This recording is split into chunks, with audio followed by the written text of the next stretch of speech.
Sebelum menonton, jangan lupa like, subscribe, dan tekan tombol lonceng. Kementerian Perindustrian menggandeng asosiasi dan pelaku industri untuk turut membantu India dalam memenuhi kebutuhan tabung oksigen guna perawatan pasien COVID-19. Kontribusi ini diharapkan meringankan dampak pandemi COVID-19 yang sedang melanda di India. Menperin menyebutkan, berdasarkan data yang diterimanya, setiap harinya jumlah penduduk India yang terinfeksi COVID-19 mencapai sekitar 400.000 orang, dengan tingkat kematian perharinya sebanyak 3.900 orang. Oleh karena itu, Kemenperin bersama asosiasi dan pelaku industri menginisiasi pengiriman bantuan berupa tabung oksigen ke India sebanyak 1.400 unit pada tahap pertama dari total 3.500 unit yang akan dikirim.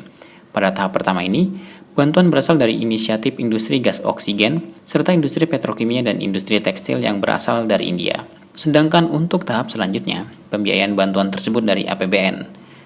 Adapun rincian daftar partisipasi industri dalam pengiriman bantuan tahap pertama adalah Asosiasi Gas Industri Indonesia, Koordinasi Pengadaan Tabung dan Isi Oksigen untuk 3.500 tabung, PT Samator, Koordinasi Pengadaan Tabung dan Isi Oksigen untuk 3.500 tabung, PT Indorama Ventures Indonesia, pembiayaan 280 tabung dan pengiriman 1 kontainer, PT Indorama Synthetics Tbk, pembiayaan 280 tabung dan pengiriman 1 kontainer, PT Asia Pacific Fibers Tbk, pembiayaan 280 tabung dan pengiriman 1 kontainer, PT Indo Barat Rayon, dan PT Mutu Gading Tekstil, pembiayaan 280 tabung dan pengiriman 1 kontainer, dan pembiayaan 280 tabung dan pengiriman 1 kontainer oleh Asosiasi Industri Karpet dan Sajadah.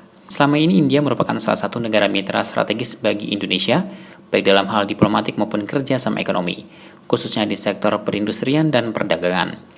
Pemerintah Indonesia mengucapkan terima kasih atas inisiatif dan partisipasi pihak-pihak yang telah membantu terselenggaranya bantuan ini, terutama kepada asosiasi dan pelaku industri. Ini merupakan wujud nyata dari sinergi antara pemerintah dengan pelaku industri. Pemberian bantuan sebesar 1.400 tabung ini adalah hal yang luar biasa dengan nilai lebih dari 2 miliar dan 3.400 itu sekitar 500.000, dan ini tentu diharapkan bisa menjadi simbol kerjasama Indonesia dengan India, dan diharapkan ini adalah persahabatan antar dua negara yang sama-sama mitra strategis, dan tentu kita saling membantu untuk periode yang sulit ini. Nah, nanti pada waktunya tentu Indonesia membutuhkan banyak vaksin, dan vaksin ini salah satu produsen terbesarnya adalah India. Pada kesempatan yang sama, Menteri Koordinator Bidang Perekonomian Airlangga Hartarto menyampaikan, bantuan kepada India ini menjadi simbol persahabatan kedua negara. Ia menambahkan hal ini juga menjadi pelajaran berharga bagi kita, sehingga pemerintah mengambil kebijakan peniadaan mudik untuk menekan jumlah kasus COVID-19 di Indonesia.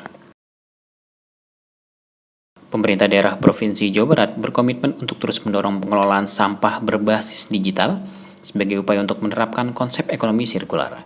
Guna mewujudkan komitmen tersebut, pemerintah daerah Provinsi Jawa Barat berkolaborasi dengan Octopus sebagai mitra dalam pengelolaan sampah, terutama sampah botol plastik. Gubernur Jawa Barat Muhammad Ridwan Kamil mengatakan, kolaborasi tersebut diharapkan dapat menyempurnakan ekonomi sirkular di Jawa Barat, sekaligus membiasakan masyarakat untuk memilah dan mengolah sampah. Tapi kelebihan Octopus ini, dia menyederhanakan proses ke orang awam, itu bedanya. Jadi semua ibu-ibu yang main HP sekarang tinggal download aplikasinya, kayak Gojek, panggil pemulung yang sekarang kita muliakan namanya jadi pelestari. Jadi nanti perebut, saya ada sampah 10 plastik, ceklik, ini mah ilustrasi saya ya.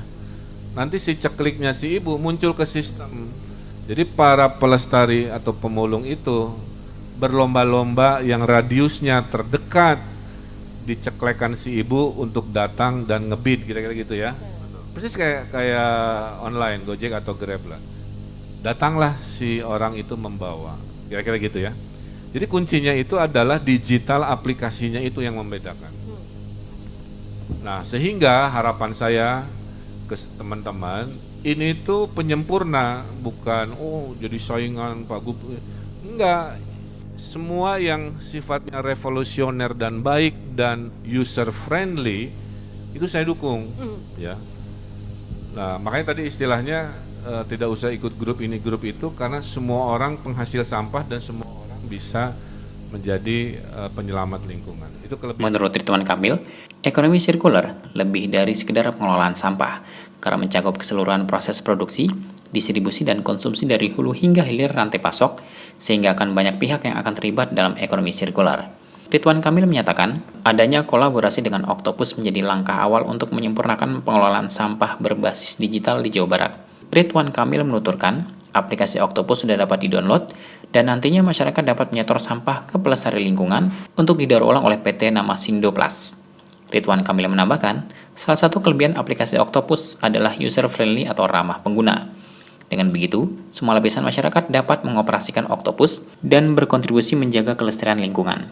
Ridwan Kamil berharap pengelolaan sampah berbasis aplikasi digital ini diterapkan juga di 27 kabupaten atau kota se-Jawa Barat, dan dalam waktu 6 bulan bisa sempurna di seluruh daerah se-Jawa Barat sehingga 2022 menjadi tahun kebangkitan pelestari lingkungan yang luar biasa.